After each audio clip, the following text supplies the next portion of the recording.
नमस्कार, डेली 24 भारत देख रहे हैं आप। मैं हूं आपके साथ साहिल धुलिया। तो बुलेटिन की शुरुआत करेंगे बड़ी खबर के साथ। सुप्रीम कोर्ट ने आवारा कुत्तों को दूसरी जगह भेजने और उनकी नसबंदी से जुड़े 7 नवंबर 2025 के अपने आदेश में बदलाव या उसे वापस लेने की सभी अर्जियों और याचिकाओं को खारिज कर दिया है। कोर्ट ने आवारा पशुओं को लेकर भारतीय पशु कल्याण बोर्ड की तरफ से जारी मानक संचालन प्रक्रियाओं की वैधता को चुनौती देने वाली सभी याचिकाओं को खारिज कर दिया है। अदालत ने सख्त टिप्पणी करते हुए कहा कि आवारा कुत्तों की बढ़ती आबादी से निपटने के लिए जरूरी इंफ्रास्ट्रक्चर बनाने की दिशा में राज्यों और केंद्र शासित प्रदेशों की ओर से लगातार प्रयास नहीं किए गए हैं। अदालत ने अपना फैसला सुनाते हुए कहा कि हम देश के अलग अलग हिस्सों से आ रही उन खबरों से आंख नहीं फेर सकते जिनमें बच्चों और बुजुर्गों पर हमले हुए हैं। अदालत ने कहा कि आम नागरिक सार्वजनिक स्थानों पर असुरक्षित रह गए हैं और अंतर्राष्ट्रीय यात्री भी ऐसी घटनाओं का शिकार हुए हैं। अदालत ने कहा है कि हर जिले में कम से कम एक पूरी तरह से काम करने वाला एनिमल बर्थ कंट्रोल यानी एबीसी सेंटर बनाना सुनिश्चित किया जाए। वहीं सुप्रीम कोर्ट ने कहा कि खतरनाक और बीमार आवारा कुत्तों को इंजेक्शन लगाकर मारा जा सकता है। लोगों की जान की सुरक्षा बेहद जरूरी है। जो अफसर निर्देश न माने उन पर अवमानना का केस चलाया जाए। तो सुप्रीम कोर्ट के फैसले के बाद डॉग लवर्स को एक बड़ा झटका यहां पर लगा है। सुप्रीम कोर्ट ने स्ट्रेट डॉग्स को लेकर यह बड़ा फैसला यहां पर सुना दिया है। तो खतरनाक कुत्तों को इंजेक्शन लगाकर मारा जा सकता है, ऐसा सुप्रीम कोर्ट की तरफ से कहा गया है। सुप्रीम कोर्ट ने आवारा कुत्तों पर जो याचिका दायर की गई थी उसे खारिज कर दिया है। तो सुप्रीम कोर्ट ने आवारा कुत्तों को दूसरी जगह भेजने और उनकी नसबंदी से जुड़े 7 नवंबर 2025 के अपने आदेश में बदलाव या उसे वापस लेने की सभी अर्जियों और याचिकाओं को खारिज कर दिया है। कोर्ट ने आवारा पशुओं को लेकर भारतीय पशु कल्याण बोर्ड की तरफ से जारी मानक संचालन प्रक्रियाओं की वैधता को चुनौती देने वाली सभी याचिकाओं को खारिज कर दिया है। तो अदालत ने सख्त टिप्पणी करते हुए कहा कि आवारा कुत्तों की बढ़ती आबादी से निपटने के लिए जरूरी इंफ्रास्ट्रक्चर बनाने की दिशा में राज्यों और केंद्र शासित प्रदेशों की ओर से लगातार प्रयास नहीं किए गए हैं। अदालत ने अपना फैसला सुनाते हुए कहा कि हम देश के अलग अलग हिस्सों से आ रही उन खबरों से आंख नहीं फेर सकते।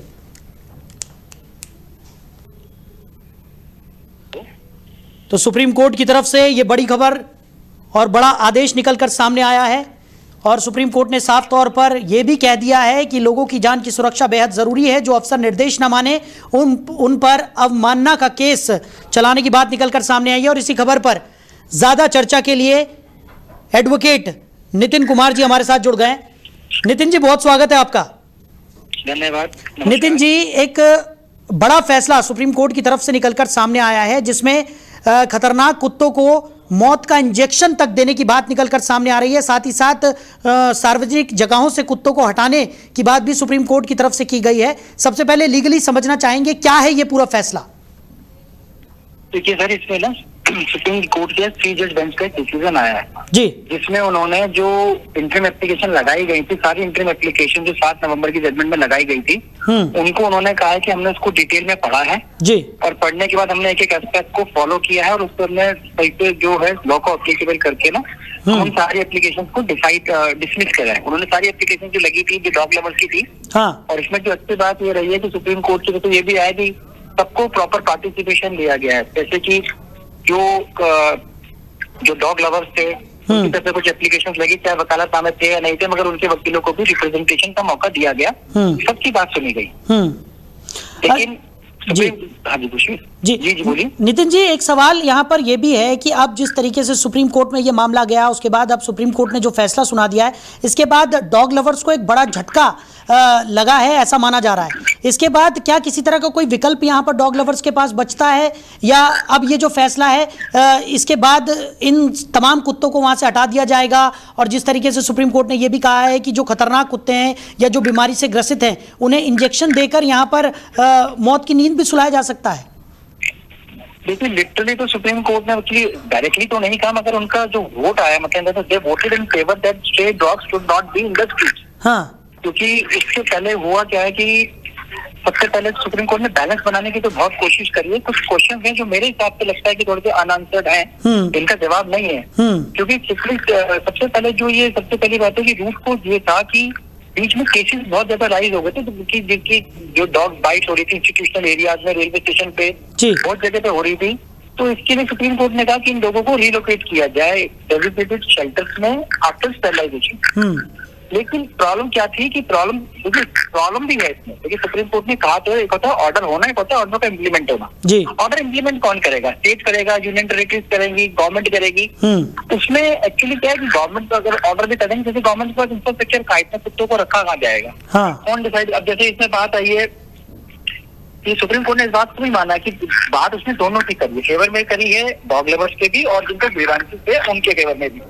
जैसे कि सुप्रीम कोर्ट ने कहा है कि इस बात को सुप्रीम कोर्ट ने माना है कि कोई इंफ्रास्ट्रक्चर नहीं है स्टे डॉग्स के लिए, ठीक है। और सरकार की तरफ से जो स्टेरिलाइजेशन वैक्सीनेशन हो रहा था ना, वो विदाउट प्लानिंग की वजह से अगर होता है तो उसकी वजह से जो एक्ट है, जो फ्रेमवर्क है, उसका पर्पज जो है वो डिफीट हो जाता है, ठीक है। अगर स्टेट के पास अगर पहले से कोई फोर्स होती, अगर उसके पास कोई दूरदर्शिता होती, तो कोर्ट के हिसाब से ये प्रॉब्लम होनी ही नहीं चाहिए थी जी, ठीक है। कोर्ट ने इस बात के फेवर में है कि हर जगह क्या है, there need to be proper framework in all states. अब प्रॉपर कैसे होगा? किसी स्टेट का पैसा है, किसी के पास जगह है, किसी के पास नहीं है।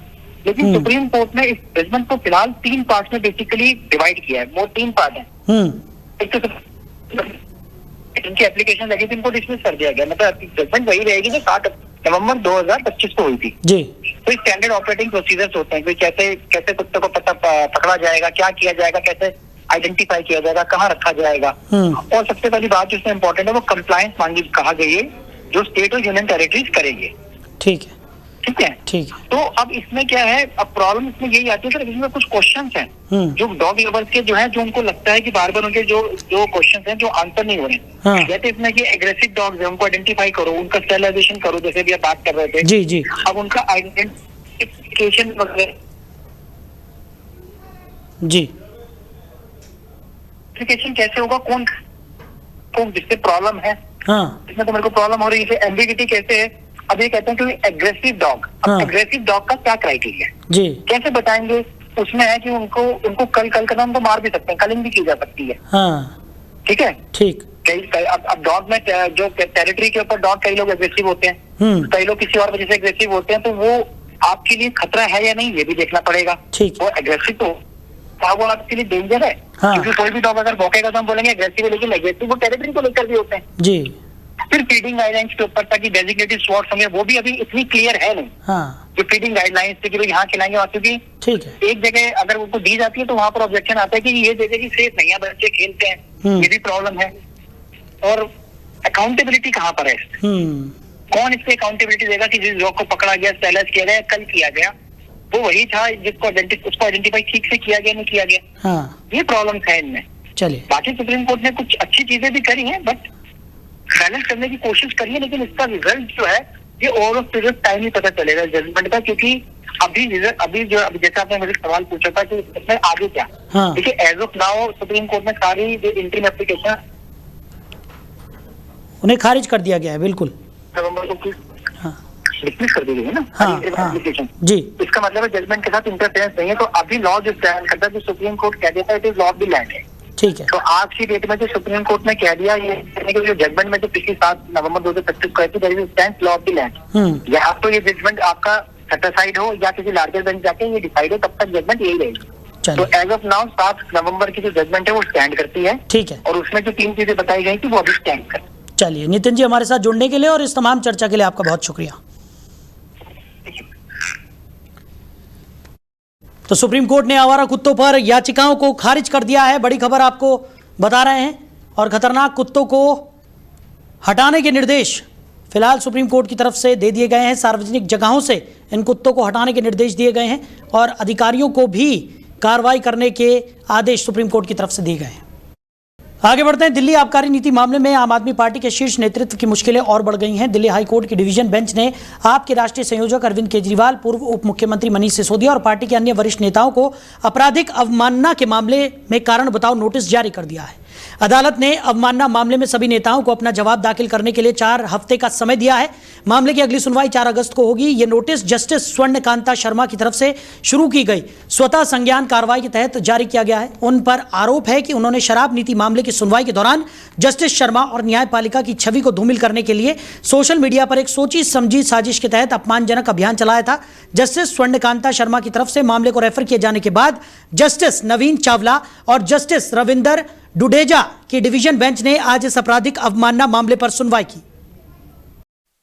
तो फिलहाल इस बुलेटिन में मेरे साथ इतना ही। आप बने रहिए और देखते रहिए डेली 24 भारत। नमस्कार।